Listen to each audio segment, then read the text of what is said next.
सल्तनत एलोरिया अपनी खूबसूरती और सुकून के लिए मशहूर थी। वहाँ के बासी नरम मिजाज थे। गलियों में बहार के फूलों की खुशबू फैली रहती और शाम के वक़्त आसमान नीले और सुनहरी रंगों में डूब जाता। महल पहाड़ के ऊपर शान से खड़ा रहता, मगर उसके नीचे बसा शहर जिंदगी की सादगी और मेहनत से सांस लेता था। इसी शहर की एक तंग मगर प्यारी गली में एक लड़की रहती थी जिसका नाम लियाना था। उसका घर छोटा मगर दिल बड़ा था।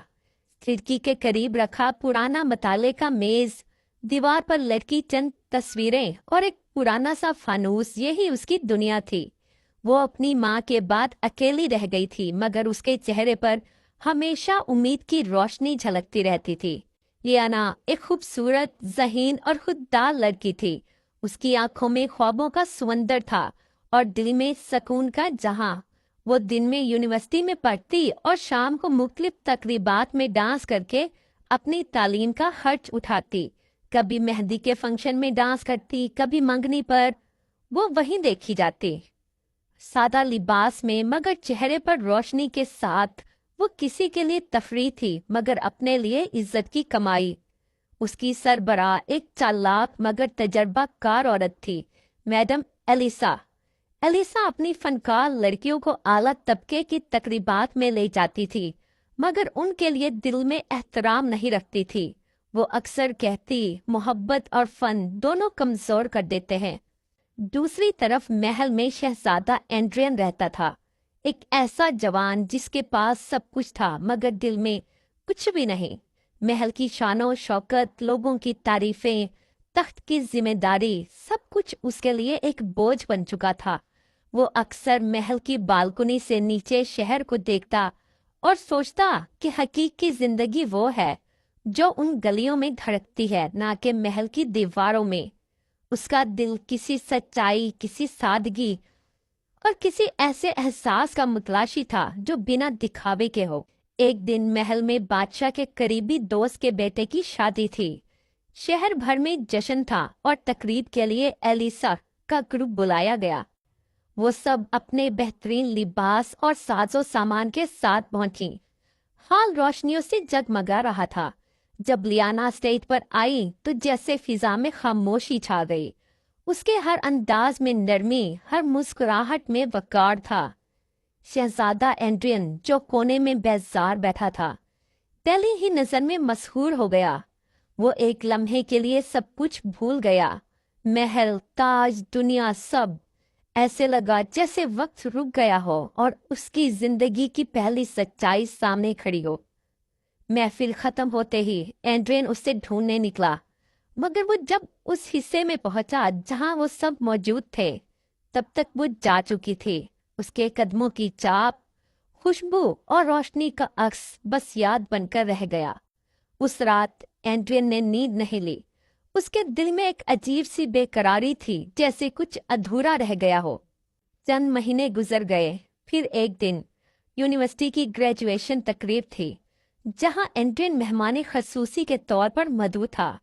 जब स्टेज पर मेडल देने की बारी आई तो हाल में खामोशी छा गई। स्टेज पर वही चेहरा नमूदार हुआ, लियाना, पुरएतमाद मगर सादा लिबास में थी।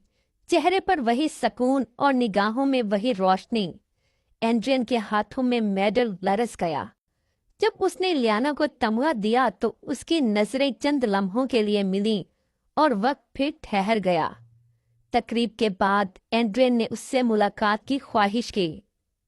दोनों नदी किनारे चलने लगे। दरख्तों के साए, ठंडी हवा और शाम की रोशनी में उनके दरमियान एक खामोशी थी जो अल्फाज से ज्यादा मायने रखती थी।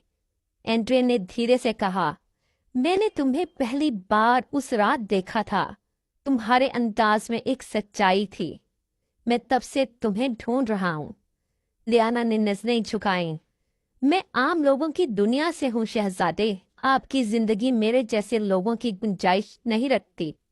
मगर एंड्रियन के लहजे में नरमी थी। शायद तुम नहीं जानती, मैं अपनी जिंदगी में तुम्हारे जैसी रोशनी ढूंढता रहा हूँ। उस मुलाकात के बाद उनकी दोस्ती शुरू हुई। वो अक्सर मिलते, छोटे छोटे लम्हात में खुशी ढूंढते। कुछ ही दिनों में वो दोस्ती एक खामोश मोहब्बत में बदल गई। एक शाम एंड्रेन ने उसके सामने दिल की बात कह दी। लियाना, मैं तुम्हारे बिना नहीं रह सकता। मैं चाहता हूँ कि तुम मेरी जिंदगी की शरीक बनो। लियाना के चेहरे पर हैरत और खुशी एक साथ उभरी। शहजादे, मैं किसी ख्वाब की हकीकत नहीं हूँ। एंड्रेन ने धीरे से कहा, मुझे तुम चाहिए, ना कि ये दुनिया। और उसने लियाना को गले लगा लिया। कुछ दिन बाद वो दोनों बाजार में घूम रहे थे। रोशनियों से भरी दुकानों के बीच लियाना की नजर एक खूबसूरत झूमर पर पड़ी। वो मुस्कुराकर कुछ देर उसे देखती रही और आगे बढ़ गई। मगर एंड्रेन ने चुपके से वो झूमर खरीद लिया। उसने वो झूमर उसके हाथों में रखा और कहा, ये तुम हमारी शादी के दिन पहनना, ताकि ये हमारी पहचान हो। लियाना ने झूमर को हाथों में थामा और उसकी आंखों में आंसू आ गए। मैं वादा करती हूँ शहजादे, ये झूमर मैं जरूर पहनूंगी। जब एंड्रेन ने अपने घर में रिश्ते की बात की तो मलका का चेहरा सख्त हो गया। एक डांसर? तुम्हें होश है? तुम क्या कह रहे हो? ये हमारे खानदान के वकार के खिलाफ है। मगर एंड्रेन के लहजे में हल्की मगर मजबूत आग थी। अगर मोहब्बत गलत है तो मैं गलती करने को तैयार हूँ। मलका ने खामोशी से रजामंदी जाहिर की, मगर दिल ही दिल में उसने फैसला कर दिया कि ये शादी नहीं होने देगी। शादी का दिन आया। महल सजा हुआ था, रोशनियों से जगमगा रहा था। सब खुश थे, मगर किसी को इल्म ना था कि एलिसा के हुक्म पर लियाना को एक रात पहले अगवा कर लिया गया था। उसकी जगह मलका ने अपनी भांजी को दुल्हन बनाकर बिठा दिया, जिसने नकाब किया हुआ था। रस्म शुरू हुई। साज बजे हाल खुशियों से भर गया। मगर जब एंड्रेन ने दुल्हन के माथे पर नजर डाली, उसके कदम रुक गए, क्योंकि वो झूमर वहां नहीं था। उसने घूंघट उठाया तो सारा हाल साकित हो गया। उसके सामने रोजी बैठी थी, लरसती हुई। मुझे माफ कर दें शहजादे, ये सब आपकी माँ और एलिसा के कहने पर हुआ। मैं मजबूर थी। एंड्रेन के चेहरे पर सदमा फैल गया। वो सबके सामने बोला, मेरी दुल्हन सिर्फ लियाना है। एंड्रेन ने एलिसा को बाग के किनारे पर पकड़ लिया। उसके चेहरे से रंग उड़ गया जब उसने इकरार किया, लियाना महल के तहखाने में कैद है। एंड्रियन तेजी से भागा। सट हवा में उसका सांस भारी था। अंधेरे कमरे में उसने लियाना को देखा, कमजोर मगर जिंदा, हाथों में वही झूमर थामे हुए। वो दौड़कर उसके पास पहुंचा और धीरे से कहा, मैंने कहा था ये झूमर हमें कभी जुदा नहीं होने देगा। जब वो महल वापस आए तो मलका शर्मिंदा होकर आगे बढ़ी। उसने आंसुओं के साथ माफी मांगी तो एंड्रे ने उसे माफ कर दिया। कुछ दिन बाद महल सजा और लियाना और एंड्रेन की शादी हुई। मोहब्बत ने सच्चाई को ताज पहना दिया।